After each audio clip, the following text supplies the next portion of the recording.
As you can see here, I'm about to plaster this ceiling, so what I'm going to try and do is break it down step by step. And the purpose of this video is to actually just teach you how to plaster. I'm going to go as in-depth as I can. It's going to be pretty boring, but if you want to learn how to plaster, then you're in the right place. Okay, so start taking notes. Right here you can see I'm brushing my hawk down and making it wet, getting any loose bits off it. We don't want it to be dry, because if we put the plaster on it and it's dry, then the plaster's going to dry out a bit quicker. We might get dry bits come through our plaster, create lines we don't want. So all your tools, make sure they're clean at all times. No bits of loose plaster on them that are dry, because if you drag them through your plaster, it's going to create a big line. Okay, so now you want to get a little bit of the plaster, put it on your hawk and just spread it around. That's what I'm doing now. When we have a thin coat of plaster on the hawk, it's just going to make sure that when we put the plaster on the hawk, it's going to stick to it a little bit better. Putting it on, we want about 2 scoops. When you're starting out, I'd recommend using a little bit less so you can be a bit more careful. I'm not sure if you see, but I did a little bounce for the hawk. And then when you do that, it's going to get a bit of air under, you're going to get a bit more suction so that the plaster doesn't fall off your hawk as easily. Okay, so how should you actually apply the plaster to your surface? So as you can see, what I do here is I get a bit of my trowel. I come maybe about 1 inch or 2 off the edge of the wall, or the edge of where I'm plastering. I dropped a little bit there. I pull it back, pull all the muck out. I leave a very small little mound at the end of my trowel, so I don't pull it all out so that it runs out and then my trowel is going along just the bare surface. I pull it, leave a little bit of muck, push it back forward, and then I pull it back one more time just to get a bit of a nicer finish. As you can see here, I've got one line down the edge of the surface that I'm plastering. What you might want to do if you've got a bigger hit on is just get a lot of muck on the front of your trowel and then pull it down the whole entire length instead of going just sort of little bit by little bit like I am here. And it just means you can cover it a bit faster.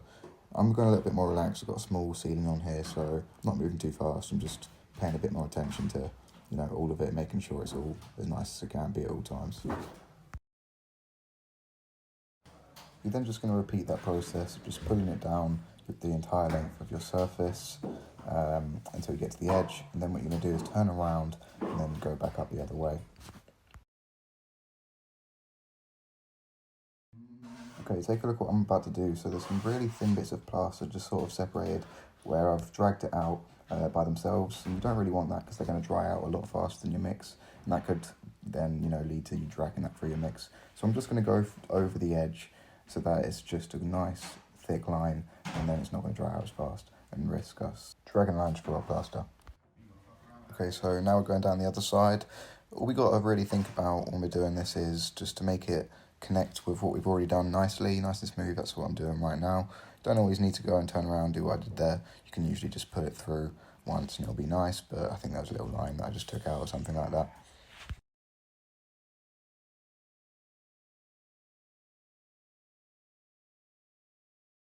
Now we're fully on. Got a little bit of spare muck there. You can see how dry it is, just above where the camera is here, just to see how much time we got. And still super wet, so we got a good bit of time there. What you're about to see me do is make a makeshift bin out of an empty plaster bag. We just sort of fold the edges down twice, like you're about to see me do. And then it makes it a bit more stable. And then if you've got any spare muck left over, then you can put it into the bag. If I was to put this into my second mix and just leave it, if you've got a small hit, it might be alright. But it's going to be setting up a lot quicker because obviously there's that stuff in you've already mixed up. That's already going up and it's going to affect it. So, if you've got a slightly bigger ceiling on, bigger hit, you really want to mix your coats up separately, don't mix them, but if it's only a really small one, then you should be alright. Okay, so straight after you have your first coat on, you want to clean all your tools, buckets, trowels, hawks, drill, everything, so that you're ready for the first trowel and then to mix up your second coat. I'm going to trowel the ceiling up, get the second coat mixed up, and then put that on, but I'm just going to leave it maybe 10 minutes, just until it's not got as much play to it, so I can get it a bit flatter, get some of these lines out, and then get the second coat mixed up. Okay, so now we're drilled in, ready to mix the second coat up, and we're going to mix up about half of what we did for the first coat. We're going to make it a bit wetter so the coat's just a little bit thinner when we put it on, and let's get to it.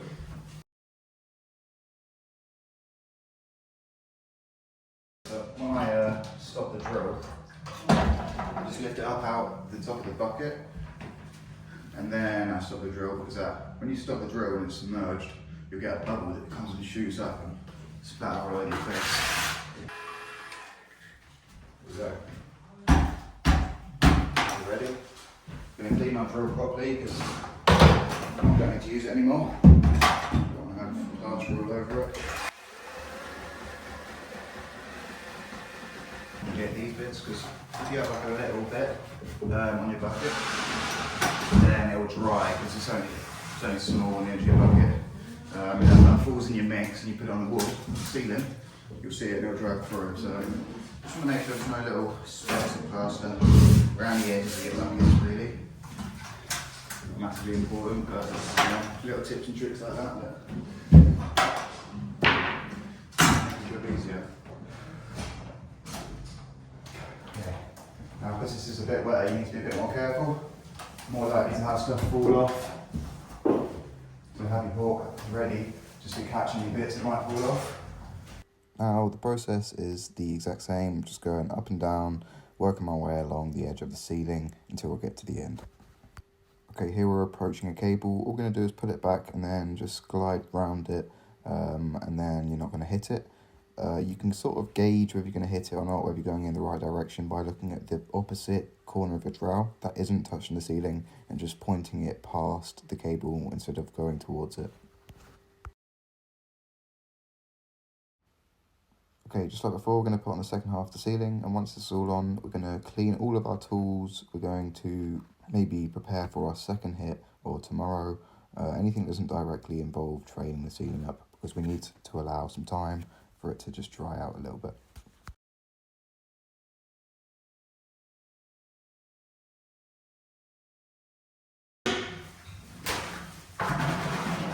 The trick is when you're putting the mark in your bag, your bin here, try not to get it around the sides of the bag because it'll stick onto it and it'll drag it down and it'll crump it all up and it'll make it harder to get anything into it. Just a little tip, just try to shoot it straight down to the bottom of the bag. If you get mistakes in your plaster, if something goes wrong, it's usually because you deviate from your usual sort of structure. It's because you're trying to do something different, you're trying to cut a corner, whatever it may be. You always want to follow the same structure really. And that will just keep your hits nice and consistent and looking good every time. Okay, so I'm just going to break down what I'm going to do, my next few steps. I'm going to wait a little bit, it's still very wet. I'm going to leave it to dry out a little bit. And then the first thing I'm going to do, I'm going to get my brush, just somewhere, it's a long brush. I'm just going to go around the sides, I'm just going to neaten up those sides, brush off any bits of plaster.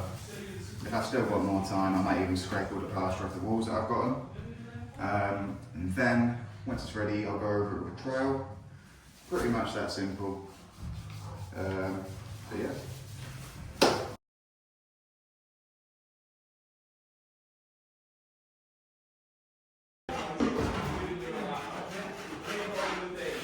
As a plasterer, something that's going to really help you out and make you learn a lot faster and get better at plastering is just every time you make a mistake, just really have a deep think about why that mistake happened and what you can do next time to fix it. I mean, I know that seems really simple, but just learn from every single mistake you make. One way you can know whether it's ready to give it a trail first is if you touch it and it feels really wet, feels quite cold, comes off on your fingers quite easily, leaves big marks, it's not ready. You're going to be slightly firmer. You're going to touch it, you'll still leave some marks, but they won't be as prominent as if it was wetter. And it's really important to leave it that extra time because if I tried it now, it's still quite wet. I'd make it look a little bit better, but it wouldn't be that much better. You know, if you're going over it and it doesn't look better than what it did before, it's not ready. So that's something to keep in mind. Just make sure you're waiting enough time, and that is actually waiting enough time and, you know, making sure you're getting it at the right time is quite a big part of plastering. Okay, we're just about to trail up our ceiling, give it the first trail. So I just wanted to show you what it looks like beforehand, and then I'm going to show you again what it looks like after. So, as you can see here, we've got some lines Got some lines. It's not going to be perfect once you put it on. I don't know if I'm giving you a good shot here. But yeah, as you can see, it's not perfect. And then have a little look at what it looks like after I've given it the trowel.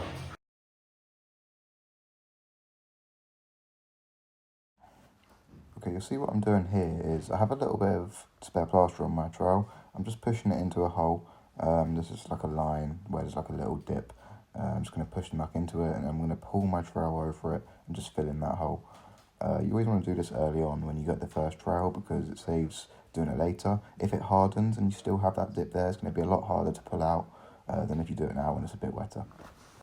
Okay, so now we're trialing the ceiling. We need to give it a bit more pressure than when we were putting it on. And then obviously as each trowel goes by, as your plaster's getting drier and drier, you're going to need to apply more and more pressure. Okay, there you have it. We've just given it the first trowel. So I'm going to show you what it looks like now. As you can see, it's a lot smoother. These lines, these as you can see here, there's very, very small lines, but that's very thin. When we give it our second and third trowel, that's when we're going to get rid of those, but overall, there's no holes. I filled them all in, and it's looking very flat and smooth. So that's the sort of finish you'll aim for on your first coat, really. And if you're trailing it up and it doesn't get to really that standard, that's when you know you want to leave it for a little bit longer. We're going to go over the ceiling again with the second trowel, keeping it dry, not doing a wet trowel yet. But when we trail it this time, we're going to go back the other way. So we put it on, going there, it's hard to do this, going that way, sort of going this way. And now we're going to start here and we're going to go the other way basically.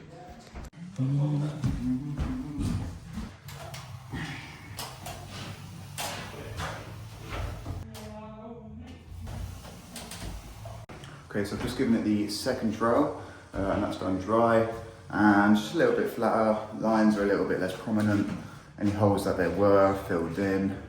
And also, by this point, the ceiling's going to be looking a little bit lighter, so the colour's going to change, and that's because it's drying. So let me have a little show you.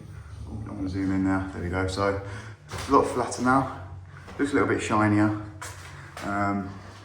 You'll see, you can't really see many prominent lines. And that's what it should sort of look like by the end of trowel 2.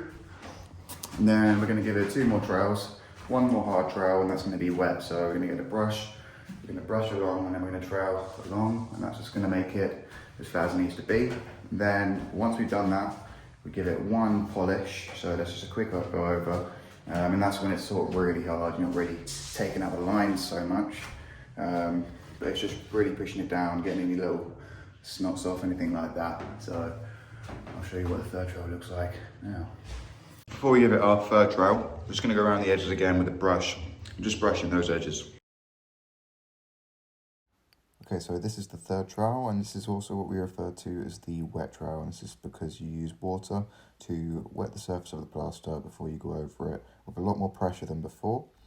I find that I like to brush the actual surface because any little dents that might have been left behind, when I brush over it, it sort of pushes them out and then it blends it back in. And it just leaves a really nice finish. But if you want to flick it on, you want to use a mist bottle just to get it on a bit faster, that's completely fine.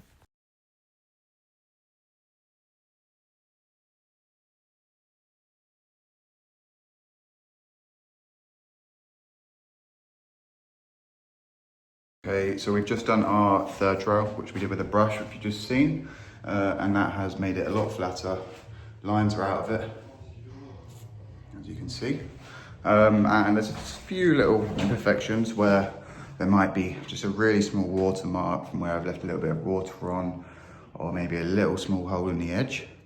But that is what we cover in the polish. So we're gonna let it go off a little bit, we're gonna clean up, we're gonna get ready for our next hit. And then once we give it a polish, just gonna push those things down, get any excess water off the ceiling, and that will be us done.